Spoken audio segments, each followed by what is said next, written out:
Our turn. Now. Submitted by Marcus Chapman here. Why the hell didn't I just get gas when I had the chance? What was I thinking trying to make it to the next town this late at night? Well, now I've gone and done it. Where the hell am I? The rain was coming down so heavy that I couldn't see anything outside and all I could hear was the constant downpour. I hadn't seen any other drivers for the past 2 hours, and that last town was too far to walk. Damn it all. I struck my steering wheel and grabbed my umbrella and flashlight before getting out to see if I could spot any landmarks. I stepped out of my car and directly into a deep puddle that caused me to lose my balance and fall onto my face. Damn it. As I stood, I felt my backside bump against the door, slamming it shut. I tried to open it and realized it was locked. Through the window, I could see the keys dangling in the ignition. I kicked the car door in anger and screamed at the top of my lungs to the sky, but the rain was still pouring, and I choked on some water, causing me to fall backward and land on my umbrella, breaking it. After a brief coughing bout, I recovered, but I still could see nothing through the darkness and the rain. I took out my flashlight and decided to see if I could find help before resorting to breaking my window. The flashlight was proving useless in this rain, so I left it turned on and set it on the hood of my car, so I could find my way back. A flash of light suddenly went across the sky. I heard no thunder and saw no additional flashes, so I ignored it and continued on my way.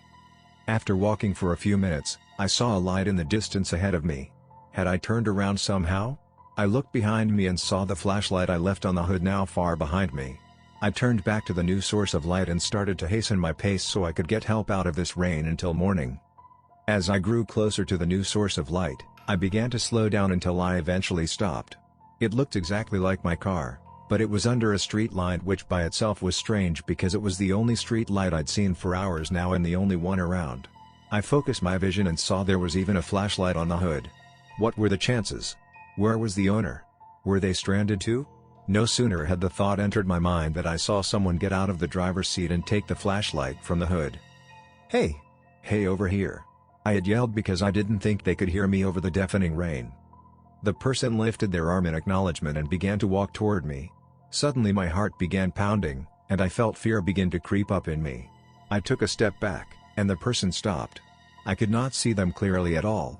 Iruienim. I heard the voice as if the stranger were right beside me. Impossible. This rain is too loud. The stranger took a step toward me, and I took 2 back. Danua. Toward me. This time the voice sounded as if it were in my head. I turned and began to run back toward my car. As I grew closer, I could hear footsteps closing in quickly behind me. I grabbed my flashlight from the hood and used it to break the window and unlock the door. As I went inside, I felt someone grab the collar of my shirt with such force they ripped it while scraping my neck. I screamed and turned around to see only an open car door that I quickly closed before diving into the back seat and crawling onto the floor. The car began to shake, and I desperately cried out for the stranger to leave me alone. This went on for what felt like hours, and when it finally stopped, I opened my eyes and saw the rain had stopped. It was now daylight outside. "Hello?" I didn't know what I expected to hear, but when there was no response, I sat up and peeked outside through the back seat window. I was on a street in a town I did not recognize. I opened the door and slowly exited, making sure to look all around me just in case the terrifying stranger was still around. When I was sure he was not, I ran to the nearest building, which turned out to be a diner, and was relieved to find it filled with people. A hostess greeted me with a smile. "Aizui Tagsrui." I didn't understand her and had no time for pleasantries. "Can you contact the police? I was assaulted last night." Her smile faded, and the rest of the diner fell completely silent. I turned to see every other person in the room staring at me. When I turned back to the hostess, she was on the phone and whispering something I could not hear. After around a minute of this, she hung up. "Are the police on their way?" She smiled and nodded her head. "Wait. You. Here?" "Yes?" Her speech was strange, and it made me think of the language she had first spoke when I entered. It was similar to what the stranger who attacked me had been speaking. I took a step back, and she looked over my shoulder and then nodded toward me. I followed her gaze and saw 2 large men who were sitting at a table begin to stand. I turned and ran out of the diner as fast as I could. As I ran down the street, I realized that I couldn't read any of the street or store signs. They were in a strange language I had never seen before. I continued to run until I saw what looked to be the edge of town. There was a large sign that read "One Nivel Nwo." As I approached it, I heard a car accelerating behind me, and when I turned, I saw it was identical to my car, and in the driver's seat was a man who looked almost exactly like me. I sprinted away so quickly I began to stumble and fell forward as I passed the sign. There was a flash of light in the sky, and I heard a guttural scream but turned to see nothing but an empty road. No man pursuing me. No strange sign. No town.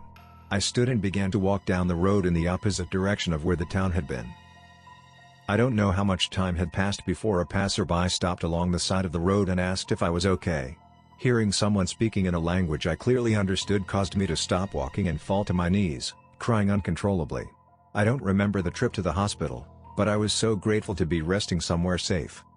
A police officer entered my room and began asking me questions about who I was and how I ended up on a back road in the middle of the nowhere. I told my story as best as I could, trying not to sound insane or begin crying. When I was done, she looked as if she were staring at a lunatic, and I couldn't blame her, so before she left I blurted out that it all could have been due to dehydration or something, and she nodded, but I didn't know if she believed me. Because of her reaction, I never spoke about what I experienced ever again and always chose to take a plane when traveling anywhere outside of my hometown. Lately, though, I've noticed that I'll meet someone who speaks in a way that's a little off, similar to the way the hostess had spoken when she asked me to wait in the diner.